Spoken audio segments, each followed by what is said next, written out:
তো চলে গেছে গা মেয়ে গেলে তো ডের গেছি না তাই দাও কাকা বলে বাইক যাইবো বলে বলে বাইক যাইবো কাকা ও কাকা তুমি বলে বাইক যাইবা উঠো না করে ঘুমাতে 9টা বাজে ডের আইতে পারছি না বাবা রে, আগে ধান কাটা কাম করছি, সকাল 8টা 6টা বাজে গেছি। এই 40 ডিগ্রি তাপমাত্রা রোদের মধ্যে ধান কাটছি, 50-60টা করে মুড়ি আনছি আড়ি।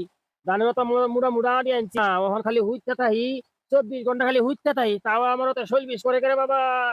তোমাগো বাইক নরম বিছনা থইয়া আমরা কি কষ্ট হইলে তাই ওই রে বাবা, শৈল বিষ করার কারণটা কি আমি পাই না। কারণ এই যে এটাই কারণ এটাই হচ্ছে বিছনাটা কি একটা খেতা ভিজাইছি, তারপরে দিছি কি একটা দাঁড়া চাটাই, আর একটা নিচে হইলো গিয়া কি মাছা, তাহলে তো শরীর তো বিষ করবোই। তাই আমি কই শরীর বিষ করে কে, শরীর বিষ করে কে ওখান